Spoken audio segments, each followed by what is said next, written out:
When you think of famous, old-timey true crime cases, there are a few names that just always pop up. And one of them, for sure, is Dr. Holly Harvey Crippen. This story has everything.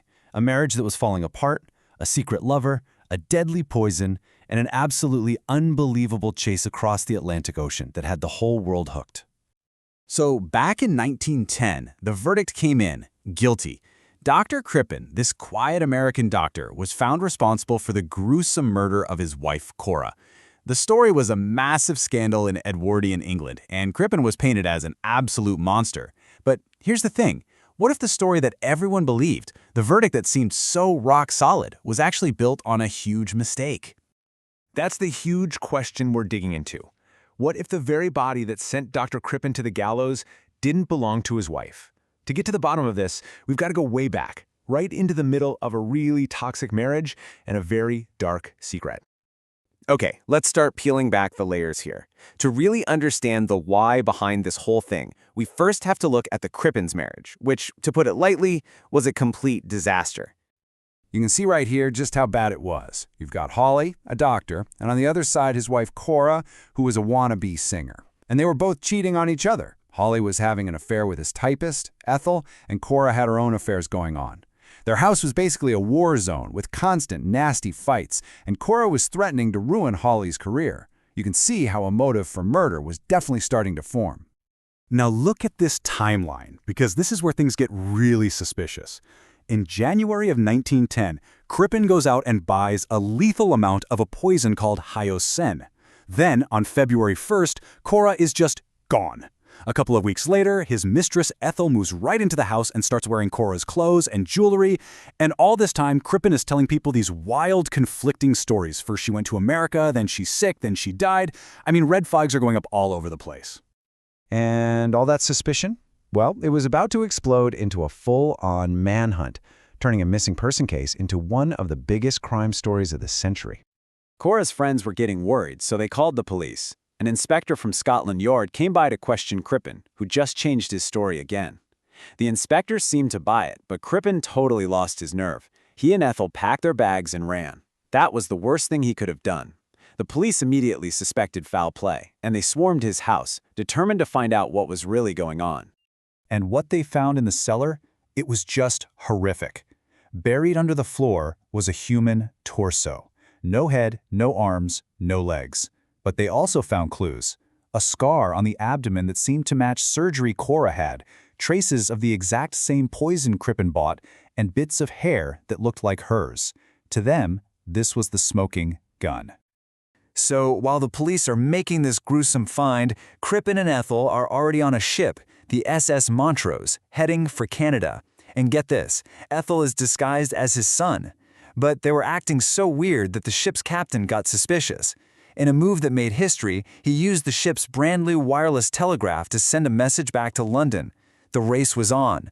Inspector Dew hopped on a faster ship, caught up to them, and arrested them in the middle of the ocean. It was a huge deal, all thanks to this new technology.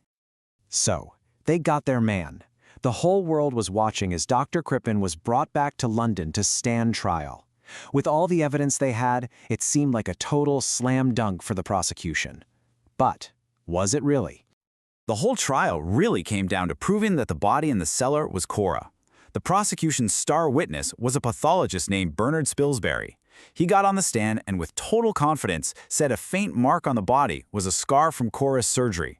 That testimony was a bombshell. It pretty much convinced the jury right then and there. How convinced were they? The jury came back with a guilty verdict in just 20 minutes. 20 minutes! In less time than it takes to watch a sitcom, Dr. Crippen's fate was sealed. It was an incredibly fast conviction for such a massive case. And so, in November 1910, Dr. Holly Crippen was hanged. His lover Ethel was found not guilty. The court figured she probably didn't know about the murder. And that was that. The case was closed, the book was shut. Or so it seemed. Because this is where the story takes an absolutely wild turn. 100 years after Crippen was executed, modern science took a fresh look at this supposedly solved case, and what they found, well, it changes everything. Let's compare what they thought back then to what we can tell now. In 1910, that scar identification from Spilsbury was treated as fact. But today, forensics experts have serious doubts about his methods. And then came the real shocker. Recent DNA analysis on the tissue sample suggests the body in the cellar wasn't female at all. It was male, which means it couldn't possibly have been Cora. A huge part of this modern mystery comes down to a really grim detail that was kind of glossed over at the trial. The body had been desexed.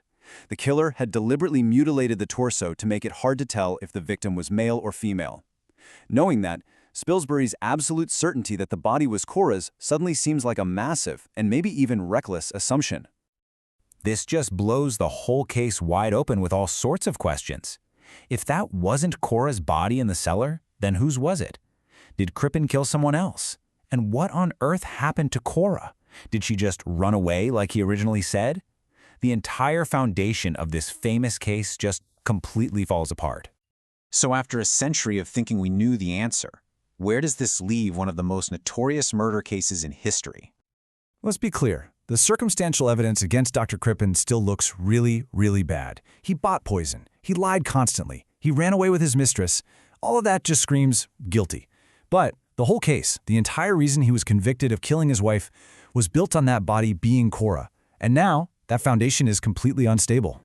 And that leaves us with this huge, unsettling question. If the single most important piece of evidence in a trial, the identity of the victim, is now in serious doubt, can we really say that justice was served? 100 years later, the ghost of Dr. Crippen still kind of haunts the legal system, reminding us that even the most certain verdicts can be challenged by time and science. The mystery of what happened in that London cellar is, unbelievably, still alive.